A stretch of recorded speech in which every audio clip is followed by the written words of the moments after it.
नमस्कार साथियों, आज हम बात करेंगे अमेरिका, इजराइल और ईरान के बीच हुए इस युद्ध के जो कि भारत पर प्रभाव पड़ रहा है उसके बारे में।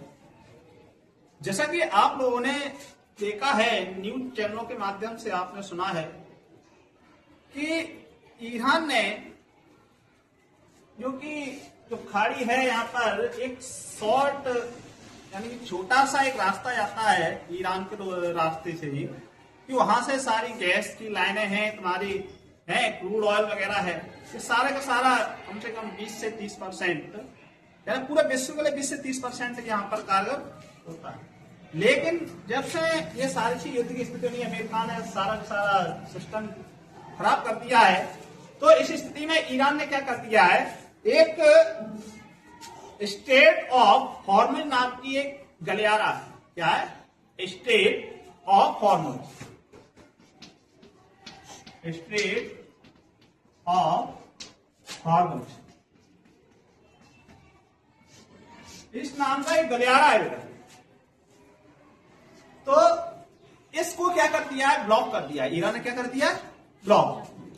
इस गलियारे को क्या कर दिया, ब्लॉक कर दिया था, जिससे हमारे यहां पर आने का यानी कि हमारे पास मात्र 25 दिन का क्रूड ऑयल बचा था और आने वाले भविष्य में संकट का सामना भी करना पड़ सकता है। इस स्थिति में हमारा पुराना साथी दोस्त जो कि हमारा मित्र देश है रूस, उसने खुलकर भारत को बोला है कि भाई अगर आपको कोई संकट आता है तो हम आपको तेल देने के लिए एग्री है, राजी हैं, आप फिक्र ना करें। लेकिन इसी बीच एक बहुत अच्छी खबर भारत के लिए निकलकर सामने आई है। अभी तक क्या होता है, इस गलियारे से मात्र क्या है, ईरान ने मात्र रूस और चीन के जहाजों को निकलने का रास्ता दिया था। बोला था ईरान ने, हम इन दोनों देशों के जहाजों को कोई नुकसान नहीं पहुंचाएंगे, ये दोनों देशों के जहाज इस रास्ते से निकल सकते हैं। और इस दोनों देशों के जहाजों को निकलने के बाद अगर किसी तीसरे देश का भी यहां से निकलेगा, वो समुद्र में मिलेगा।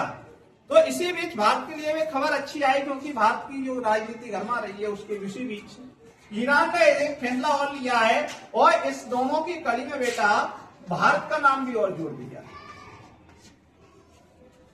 हल्की की बात याद रखना, अब मात्र 3 देश ऐसे पूरे विश्व में जो कि इस गलियारे से होकर निकल सकते हैं और तीसरे के अलावा चौथा इस देश कोई भी देश बना रहे इस गलियारे से नहीं निकल सकता है। ये भारत के लिए बहुत खुशखबरी है। इससे जो कि हमारे यहाँ पर जो आर्थिक संकट, तेल का संकट गहरा रहा था, गैस का संकट गहरा रहा था, तो इसी बीच में यानी कि ये हमारी राहत के लिए बहुत जरूरी बन गया था। और इसी बीच हमें लगता है कि हमारे जो सरकारें हैं, हमारे पुराने मित्र रूस से भी क्रूड ऑयल लेने का काम कर रहे हैं। तो आपको क्या लगता है कि ये भारत के जायजे से ये सही हुआ या गलत, कमेंट बॉक्स में अवश्य बताइए। धन्यवाद।